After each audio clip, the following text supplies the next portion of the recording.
Some of the highest paid people on the job site never set foot in college. They do not have student loans.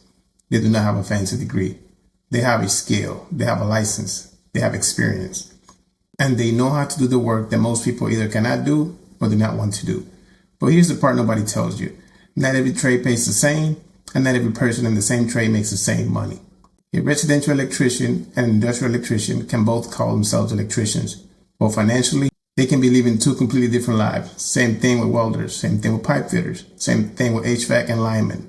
The real money is picking the right side of the trade. Industrial work, commercial work, union scale, overtime, per diem, and certifications. That is where the money starts changing. So in this video, I'm going to break down some of the highest paid trades going into 2026. And I am not using random internet numbers. These numbers are based on official wage data.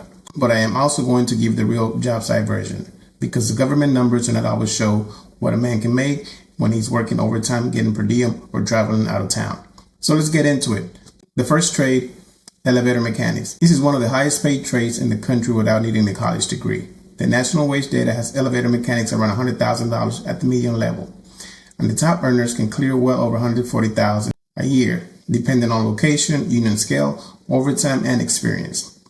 And there's a reason they get paid like that. This is not a simple work. You're dealing with electrical systems, hydraulics, controls, motors, safety devices, troubleshooting, and inspections. And the public depends on that equipment to work every single day. When an elevator goes down, somebody has to know how to fix it. And not everyone can do that. That is what keeps the barrier to entry high. And when the barrier to entry is high, the pay usually stays high too. Now, the catch is this. It can be hard to get in. A lot of this trade runs through a union apprenticeship. You do not just wake up one day and become an elevator mechanic. You apply, you test, you wait, and then you get accepted. And if you can get in and you can stick with it, this is one of the best paying trades a person can get into without college. The second trade is linemen. Now, this one is different because when people look at the national wage numbers, they might see around $90,000 a year and think that is a full story. It is not. That is just a base picture. Linemen are one of those trades where real money can come from overtime, storm restoration, travel pay, per diem, hazard pay, and long hours. When a hurricane hits or when a storm knocks out power, somebody has to go out there and bring the power back. And that somebody is usually a lineman.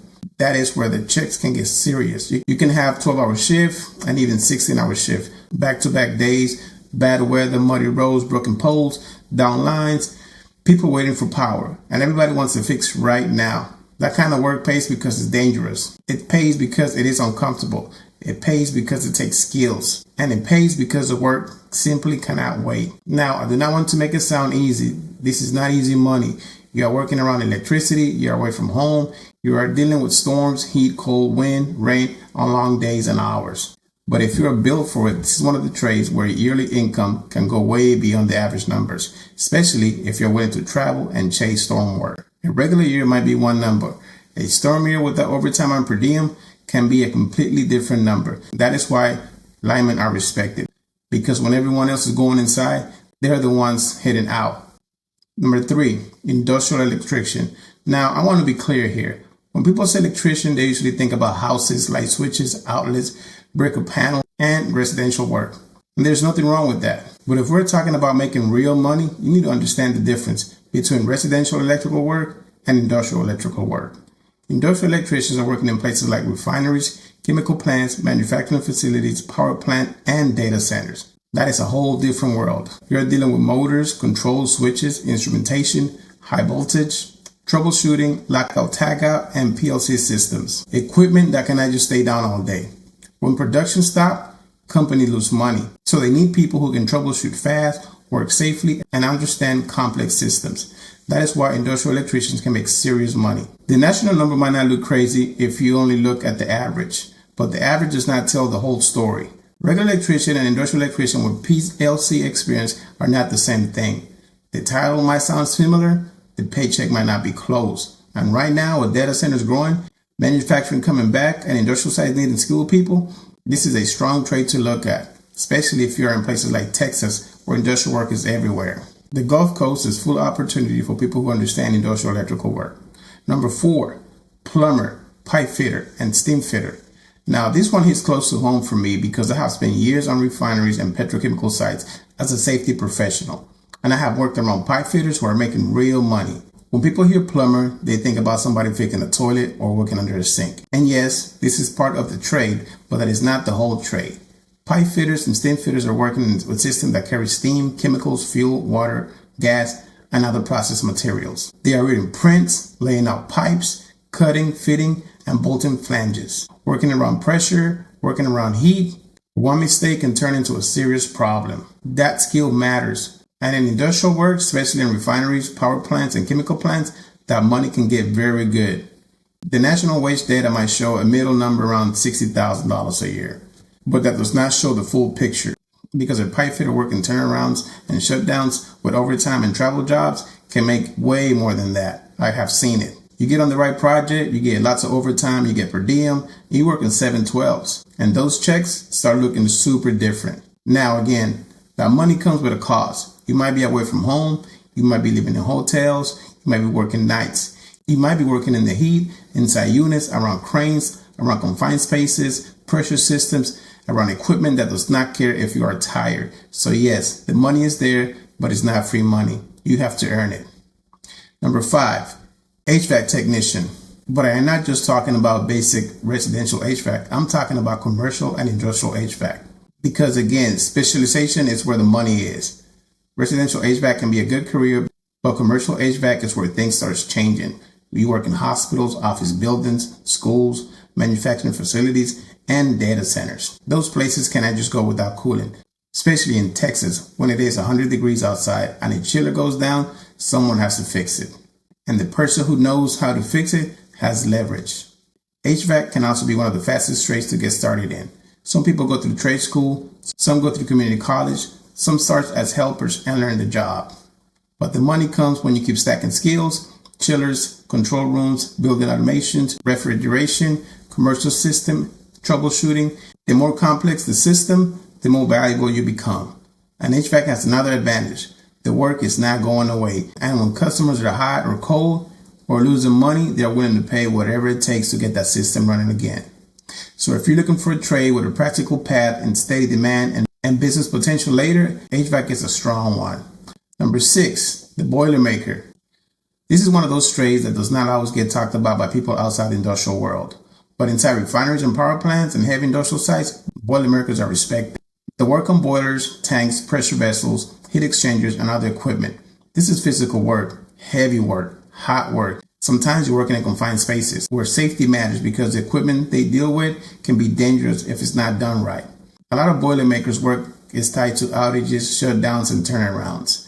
And that is where the money can stack up. Union wages with overtime, with travel pay, per diem, on long shift, that's a lot of money. If you're willing to go where the work is, this trade can pay well. But I'm going to be honest, this is not a soft trade. You're not sitting air conditioning all day. You're climbing, lifting, grinding, bolting, working in tight spaces, working in the heat, working in the cold, working around serious equipment.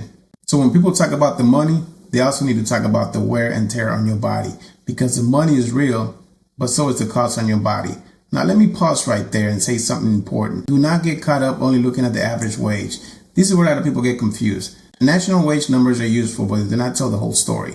Because in the trades, your real income depends on several things: where you live, whether you are union or non-union, how much overtime you work, whether you travel, whether you get per diem, you work in storms, shutdowns, and whether you work in industrial, commercial, or residential. And you have to keep building your skill set. That is why two people can have the same trade and make completely different money. One electrician might make $55,000 a year.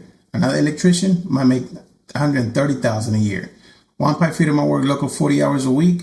Another pipe fitter might travel, work 7/12s, collect per diem, and make over $100,000 a year. One lineman might work regular maintenance. Another lineman might chase storm restoration and have a year that looks completely different. Same trade, different path, different paychecks. That is the part most people leave out.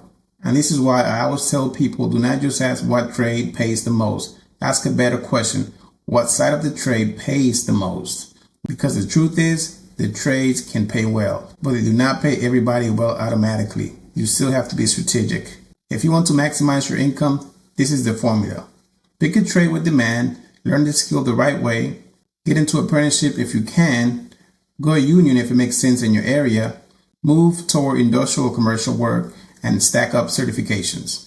You have to be willing to work overtime when it makes sense. Be willing to travel if the opportunity is worth it. And most importantly, learn how to keep the money once you start making it. Because making $100,000 does not mean anything if you're still broke every Friday. I know guys pulling 7/12s, 84 hours a week, getting great checks per diem and overtime. And somehow they still have nothing saved. So yes, pick the trade that pays, but also learn what to do with the money when it comes in. Because the goal is not just to work hard forever. The goal is to use the trade to build a better life. So if I had to summarize this whole video, I would say this. The highest paid trades are not just about titles. They're about skills, specialization, location, overtime, per diem, and how much demand there is for what you know how to do. Elevator mechanics, linemen, industrial electricians, pipe fitters, commercial HVAC techs, and boilermakers. Those are all strong paths, but the money is not automatic.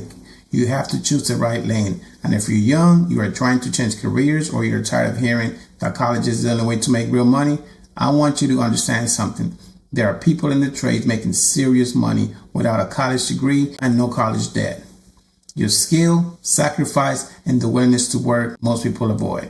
That is the opportunity, but you have to respect the work, because these jobs pay for a reason. They are dangerous, they are physical on your body, they require training, discipline, and they will test you. But if you're built for it, the trades can change your life. If you're new here, this channel is for the blue-collar worker who wants to win financially. We talk trades, we talk money, we talk careers, and we talk about the stuff people on the job site actually deal with. If this video helped you, hit subscribe. It costs you nothing, and it helps the channel grow. Make sure to drop a comment below and let me know what trades you're in or what trades you're trying to get into. And if you're already making money in the trade, but you're trying to figure out how to save it, manage it, and build something with it, I have a free blue-collar money guide. Just send me an email and I will get it to you. It was built for workers like us with no flubs, no finance degree needed, just simple money principle for blue-collar people. Until next time, stay safe, stay paid, keep building. I will catch you on the next one.